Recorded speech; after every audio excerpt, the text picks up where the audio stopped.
tu t'en vas? Regarde. Riton. Je t'en ai parlé, le plus con du régiment, tu sais bien, le bout en train des bidasses. C'est lui. C'est lui, Riton. Oui, affirma Victor, résigné, sa voix s'éteignant dans un soupir. L'homme rit de nouveau, de bon cœur. Pine de sang. Ah non, non, non, non. Non, non, non, non. Jean-Pascal, arrête de l'appeler comme ça. Et, dit ONC, elle est toujours au taquet, toi, hein? Toujours prêt à en découdre. Tu as l'air bien, ça va? Victor soupira. Ah, mais non. C'est du penser, s'il te plaît. Une pensée complexe et abstraite, un vrai casse-tête philosophique. L'homme répondit, ah, mais tant mieux, hein, parce que je ne garde pas un très bon souffle. Et, tu te prends tout, je vais te revoir, hein. On a un copain comme ça maintenant, bien. Un compagnon d'armes. Sylvain, le comptable, passant par là, intervint, l'air curieux, toujours soucieux de la bonne marche de l'entreprise. Ouais. Le comptable, mais ce n'est pas ton cuivre, Victor. Son passé de soldat ne le concerne pas. Jean-Pascal, malicieux, répondit, ah non, ça, il nous en a souvent parlé, le Victor de Pine de sang, hein. Des exploits dignes des légendes napoléoniennes. Victor, paniqué, s'exclama, arrête. Jean-Pascal. Riton, l'air pensif, proposa, un sourire malicieux sur les lèvres, et, Riton, je pensais à un truc, là, rien que sur le département, il y a 5 potes au moins du régiment, là. On devrait se réunir, faire une fête mémorable, histoire de fêter nos retrouvailles. Ouais. Victor, gêné, répondit, bon, bah, écoute, je t'appelle au bureau. On va en discuter calmement, loin de ce défilé bruyant. Riton conclut, bah, voilà, très bien. Et il faut trouver un resto. Oui. Un bon restaurant avec des spécialités lyonnaises. Victor, à bout, supplia, Ben, maintenant, je ne peux réserver à l'appartement qui fume. C'est trop intime. Puis vous ne pouvez pas partir comme ça, de toute façon, parce qu'ici, vous êtes quelqu'un, maintenant, hein. Vous avez une réputation à tenir. Riton rit, de bon cœur. Mais puis, avec Pine de sang en tête d'affiche, on risque de faire un peu de monde quand même. Il est con. Il est con, mais il est loyal, ton ami. Victor, exaspéré, tenta de le calmer. Non, non, écoutez, regardez, tu m'appelles comme ça, Riton. C'est lui, il est con. Non, parce que moi, j'ai suivi une psychothérapie, bon. Riton le coupa, moqueur. Ah bon? Bah, écoute, tu ne voulais pas être de plus, on s'en fout de ton selfie, Victor. C'est fini, c'est du passé, tout ça. Victor, gêné, balbutia, ouais, bah, ouais, tu vois, j'ai un pénis normal. Bien sûr, putain. Jean-Pascal, hilar, répliqua, ouais, que tu t'affiches normal, Victor. Quoi? Attends. Vous connaissez mon sexe, bon. Riton, éclaboussant de rire, déclara, non, personnellement, non, mais dis donc, tu es Victor, m'a montré des photos, plutôt des agrandissements de tes attributs. Mais c'est con. Alors, cabane. Il termina par un rire tonitruant. Les retrouvailles de Victor avec Henri Riton de la Cour, son ancien camarade de régiment, ajoutaient une nouvelle couche de folie à la vie déjà mouvementée de papier d'envol.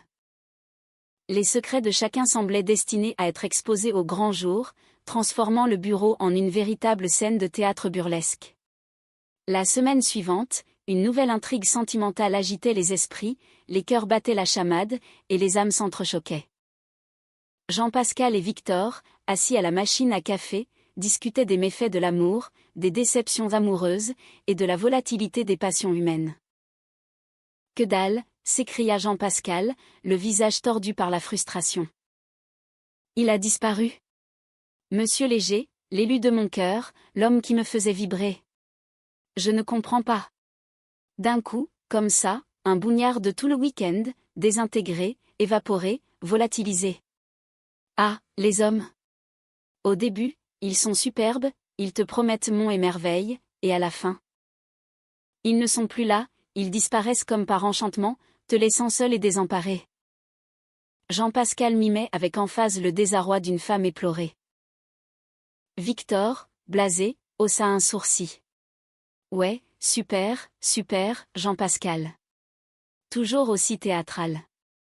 Mais en fait, on n'a même pas couché ensemble, tu sais, avec Monsieur Léger. C'est dommage, parce que je le soupçonnais d'être monté comme un bonnet, je m'en faisais toute une fête. J'avais imaginé des nuits passionnées dignes des romans les plus érotiques.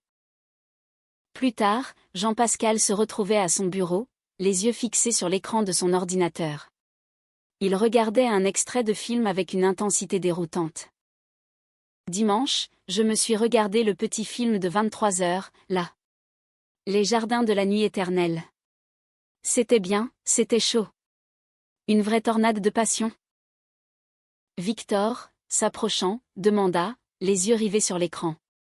Ah, ouais, c'était chaud, hein. Ah, ouais. Un feu d'artifice de sensualité. Jean-Pascal, transporté par le film, décrivit avec emphase, quand ça brûle, Victor, tu vois l'héroïne, mademoiselle de Plessis, elle se soulève, son corps se cambre, et elle continue sa chevauchée effrénée sur le lit de soie. Et là, elle n'a pas de robe, elle est nue comme un verre. Libre et débridée. Ils sont en sueur, les corps brillants de désir. Elle n'a pas. Monsieur le. Victor, l'interrompit d'un ton sarcastique, ah, c'est parce que tu confonds avec le moment où elle arrive en prison. Là, elle n'a pas de robe et elle se confectionne une petite robe dans les rideaux du parloir, une tenue de bagnarde chic. Jean-Pascal, confus, se gratta le menton. Attends, tu me parles de quel film, là? Bah, dans Nos bords de Levant, un classique du cinéma carcéral. Ça ne doit pas beaucoup niquer, hein? Il n'y en a pas un qui résiste à l'appel du désir. Soudain, Marine Dubois-Vernet, l'artiste éthérée du service création, apparut, le visage en larmes, ses sanglots emplissant le petit espace de la machine à café.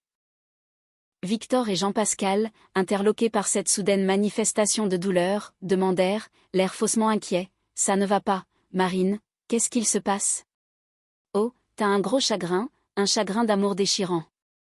Raconte à Tati Victor. » Marine, entre deux sanglots, balbutia, « J'ai rencontré quelqu'un, Victor. Un homme exceptionnel, un être de lumière. Mais c'est bien ça. Attends, pas qu'en non, t'enfant. Ils s'en foutent pas. C'est quelque chose. Il t'a touché? » Victor hocha la tête, d'un air grave. Ouais.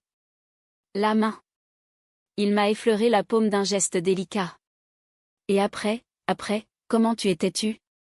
En deux. Mon cœur a chaviré, mon âme a volé. Jean-Pascal intervint, un brin moqueur. Remettons le recommandé. Le courrier du désir, le sésame du cœur. Oui, mais après. Ah, il est parti. Marine, désemparée, ajouta, tu vois, Jean-Pascal, chaque fois, c'est la même chose. Tu te fais tout un cirque dans ta tête alors qu'il s'est passé rien. Une simple effleurement, et déjà, les feux de l'amour s'embrasent. Jean-Pascal tenta de la rassurer. Ah, bien au mieux là quand même, il m'avait touché. Le contact était réel, palpable, électrisant. Victor, pragmatique, intervint, ah, mais quand on remet les lettres à quelqu'un, il arrive parfois que les doigts s'effleurent accidentellement, Marine. C'est un simple aléa de la vie quotidienne. Remarque. Ce n'est pas pire que le jour où ton plombier a retiré son pull. Ce n'était pas la peine de te mettre en transe, il avait juste trop chaud. Marine, agacée par tant de cynisme, reprit, eh bien, oui. Mais alors, comment c'est qu'on prend un mec qui le fait vibrer, qui te transporte au 7e ciel, qui te fait sentir femme? Victor, se faisant expert en séduction et en langage corporel, expliqua, un sourire confiant aux lèvres, bon, écoute, Marine, je t'apprends quelques trucs. Déjà, il y a le regard. Tu fixes le mec avec un rien de langue.